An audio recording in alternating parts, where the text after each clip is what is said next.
Very strange night, very historic night for the Calgary Flames. Their franchise is about to change in the biggest way in decades, maybe ever. The most prolific scorer, longest-serving Flames star, was sitting at home watching his team play without him and watching his fate be decided by Flames brass, and that fate decided about 10 minutes ago. Kevin. Last night here at the Honda Center in Anaheim, New Kids on the Block played. And that's kind of what the Flames look like. And Thursday during game number 1, the New Kids on the playoff block. But tonight in game 2, this team will have to go from boys to men if they have any chance of tying this series up with the Ducks. Yeah, Dallas, it was a very exciting day today. Beautiful weather, big galleries to follow. 18 Canadians trying to make the cut and play the weekend here at the Canadian Open at Glen Abbey, the home of golf in Canada. Also, 9 of the top 25 players on the planet were here. Early morning here in Anaheim, California. Today, the Anaheim Ducks and Calgary Flames will travel back to Alberta. The Ducks will have a couple wins in their hip pocket, outscoring the Flames 9-1 in the process. They were dominant in both games. For a Flames team that's known for hanging in games and never giving up, the Calgary Flames picked the worst night for a season-low 6-1 loss, Game 1 of the second round of the NHL Stanley Cup playoffs. Of course, this building, it's well documented. All this team does is lose here for 11 years straight in the regular season. But the rookies I talked to before the game today said, we weren't part of all those losses. Well, they are now. And another star power packed day, Kevin. For sure. The Pro-Am yesterday, if you were here, one of the stars, I mean, there aren't many sports you can be a rookie at the age of 50, but Rocco Mediate, I mean, here's a guy, obviously a world-class golfer. I would say just as much a world-class entertainer. Quick wit, I mean, nothing gets past this guy. He knows the drill, knows how to entertain. And Brendan Parker now gives you Rocco, the rookie. Let me get this straight. If Flames GM Jay Feaster wants to trade Jarome McGinley, he can only count on one hand who he can try and pull off a deal and get good return. That's going to be tough. Also, find out today if Jay Feaster wants to trade Miikka Kiprusoff and his extremely cheap final year contract next season. Kipper says he won't report to another team because he just had a baby. The Flames are cellar dwellers, can't get a maximum return on their assets, and to make things worse, they were in Chicago tonight to face the top team in the league.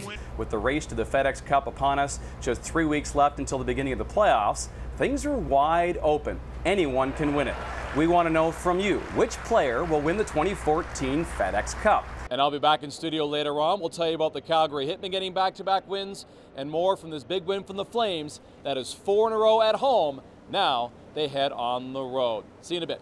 The 75th time at Augusta National, the greatest golfers in the world are aiming to slip their arms into the green jacket late Sunday afternoon. It's Sunday here at Augusta National. Look at the mystical course as the fog lifted this morning. We all wondered what storylines it would unveil. Welcome, everyone. Global Television is live from Augusta, coast to coast. I'm Kevin Smith. At the 77th Masters for Global News, at Augusta National at the 78th Masters, at the 79th Masters Tournament, I'm Kevin Smith for Global News. Nice thrill to have Steve Sands in now from the Golf Channel. And Steve, before we get to golf, I saw you at a sports bar this week. There were 30 plasma screens with every sport you can imagine. You were trying to find the one that had hockey on it. Why is that? Man, I'm from Washington, D.C. They owned this Masters tournament from 1980 to 1999. They won 11 times with names like Ballesteros, Faldo, Lyle, Woosnam, Olazabal, Longer. Those guys did all the damage. Todd Lewis from the Golf Channel, great to have you here, Todd. Before we get to the golf, you were telling me that your boss owes you a favor this year. He says, what assignment do you want? And you said, the only thing I want to do this summer, I want to be in Vancouver for the Canadian Open. I think our Canadian fans watching would like to hear that. Why is that? Absolutely. Well, first off, it's one of the most beautiful places on the planet. Maybe this special place can get his game back on track. Here with 2003 Green Jacket winner Mike Weir. And Mike, you've played some good golf the last month. Admittedly, you haven't scored the way you've wanted, but being back today here at Augusta National, can it bring back some of those good vibes from a decade ago?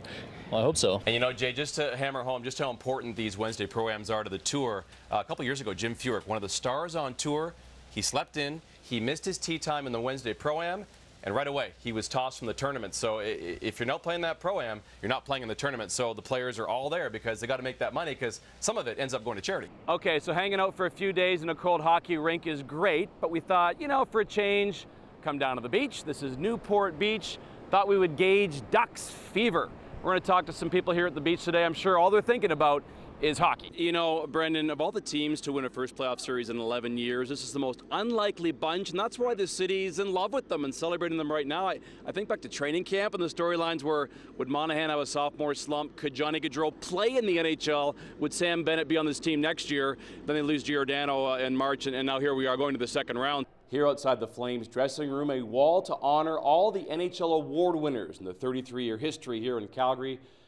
Famous names like Lanny McDonald, Mike Vernon, Al MacInnis, Theo Fleury, and of course Jarome Iginla. In fact, no Flame has their name on this wall more than Jarome. 11 times it's painted for various NHL awards he won. Kevin, BC Place, indoors. Don't have to worry about the elements.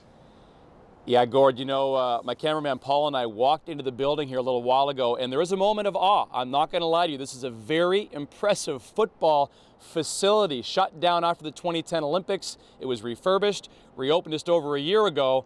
And take a look. We'll try and do it justice with the visuals here. It seats 54,000 for the game on Sunday. Want to bring in Al Cameron from the Calgary Herald. Al, Canadians at running back. You've got Andrew Harris, a record setter this year for BC. You've got John Cornish, a record setter for the Calgary Stampeders. Compare the two.